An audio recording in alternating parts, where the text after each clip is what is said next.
Hey y'all, in this video, I'm sharing 3 red flags you should be mindful of when you're either looking for a grant writer or writing grants. Let's get into it.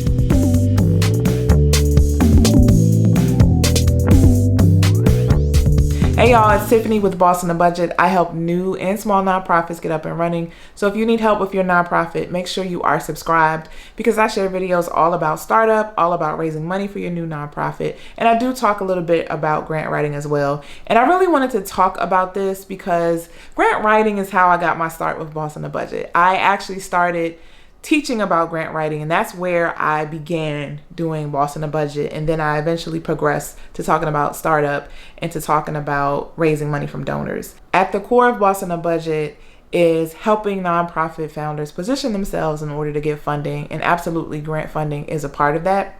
So I wanted to share some things to look out for when you're trying to write grants or engage a grant writer. 3 red flags you should be mindful of to protect yourself, because unfortunately in this industry, when it comes to seeking grant writers and seeking grants, you can get scammed.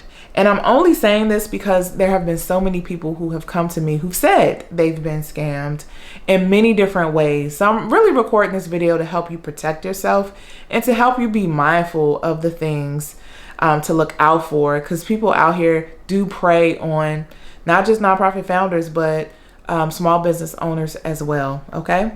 I also want you to wait to the end of this video because I have one tip that you need to be mindful of. A lot of people don't know this about grant writing and engaging a grant writer, so I want to throw one more tip out there just so you can avoid making a mistake. So the first red flag is if you have to pay to win a grant. So if there's a grant opportunity and the funder is asking you to pay some kind of application fee or something like that, that's a red flag. Now, there are some rare situations that you may have to pay as a result of your affiliation with the funder, but it's not necessarily tied to the grant. Like maybe you're part of a membership organization or some kind of association and you're paying into something, and it may be beyond just the grant.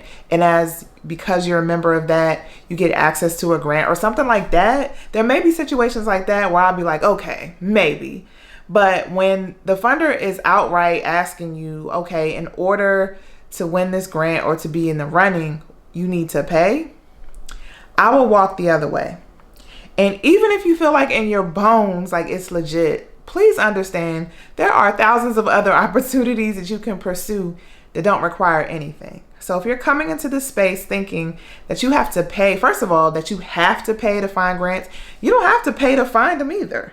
You don't have to pay anything. If we want to be technical about it, you can choose to spend your money on a service to search for grants or to pay for a grant writer, but you don't have to, right? You can save your money in that way. So I just want to be clear that if the funder is asking you to pay in order to be eligible for a grant, run the other way. Number 2 red flag is when a grant writer guarantees a win. All right. So if you're engaging a grant writer and they're trying to sell you on their services and they're saying guaranteed you're going to get this money, it's a shoo-in, then run the other way. And it's not just me saying this. I've heard other grant writers saying this as well, because you have to understand that you winning a grant doesn't all depend on the proposal. In a lot of circumstances, the proposal may hold less weight, like your relationship and the work that you've done to get to that proposal and to get in front of that funder matters more than the proposal. It depends on the situation.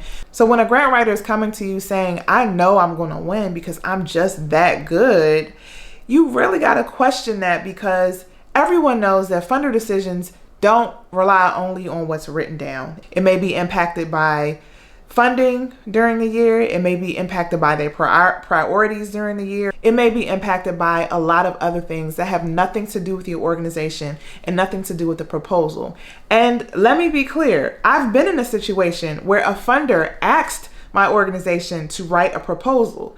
So you would think that if a funder asks you to write a proposal and say, just write it up so we can make this happen, and they asked us to write it, and then they said, oh, never mind, we can't do it. We ran out of money. Thanks, but no thanks. So even when a funder is asking you to write a proposal, there are situations where you still may not get it. So there are no guarantees when it comes to this. No guarantees. And when someone tells you that, then you may want to look a little bit closer. The third red flag I want you to be mindful of is when you are engaging a grant writer and they're applying for you, but you're not given access to credentials to log into grant portals, or you're not able to see final documents or final submissions. That is a huge red flag, okay? So in any situation where you have a grant writer contracting with you, you should be able to log in to see what they're doing, because the materials that are written for you, more than likely, and it should be in your contract that way, are your organization's property, right? They're doing the work on contract for you, but once it's completed, that's yours to use. So the fact that you don't have access to the documents or access to see how things are documented or when they're submitted, that is a huge problem. And I'm saying this because I have a person who reaches out to me. I love talking to her periodically because she checks in with me to, just to share how her nonprofit is doing. And she actually reached out to me one time and said, "I'm so sick, Tiffany. We had a person who came, recommended. She had all these credentials, and we found out that she was lying when she was saying she was submitting grant applications. She actually was not submitting anything, and she took our money. And we realized later that she's being investigated for doing this several times with other organizations." And I felt so bad for her, because how would you wouldn't assume that, right? You would think that people are good hearted and mean well, but that's just what happens in this industry. Like, it's rife with people who see like easy money and will come and take your money. So make sure you have access to whatever is being submitted. Make sure you see final documents of everything. Make sure if you're sharing documents like on Google Drive or OneDrive, that you have access to it, that you have ownership to it, so you can manage that intellectual property that is now yours after it's written, right? And I'm making a lot of assumptions about what's written in contracts you have with grant writers. And I'm just assuming that, it's written in your contract that once it's written, it's your organization's property, which is typically the case. Regardless, you need to know what someone's submitting to a funder, and you need to make sure that they're doing what they said they were going to do. Okay, so I promised at the end of this video to share one more tip. This comes up a lot, and so I just want to make this clear. A lot of people ask, can I pay a grant writer on commission, right? Or can I pay the grant writer once I win the grant? Because there's no guarantee we're going to get the grant. That's why we're applying. We need funding. We can't pay for things up front. Why can't grant writers just write and then we'll get the grant? I actually broke this down in another video, so I'm linking it above so you can see a more detailed answer. But the short answer is, first of all, grants are not guaranteed. You're making the assumption that it's all based on, the grant writer skill, that determines whether you win, which is not the case. And you're asking a grant writer to do work for free because, like I said, funding is not guaranteed. And grant writing is a technical skill.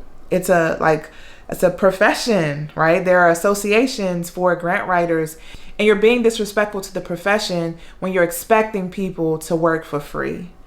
And you got to understand that, like, when you ask a grant writer to do a proposal for you, they are putting up effort. They have to talk with you to learn about your programming. They're often working with you to create documents, to create budgets, and to create plans and outcomes and things like that.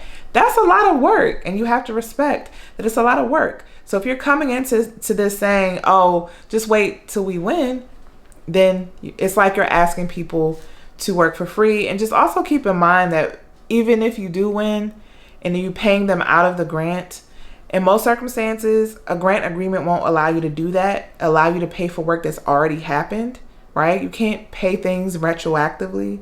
So you just need to keep in mind, like, some of that stuff may go against what you're allowed to do based on the funding.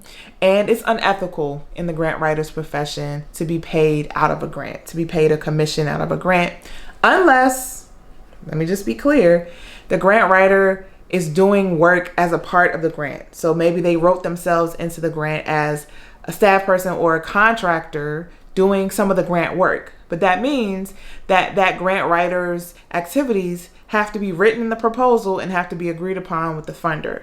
But that's things that happen once you're funded, not before. All right. I hope that was clear. If it's not, you can always ask questions in the comments. Have you heard that? Did you know that it was unethical in the grant writer's profession?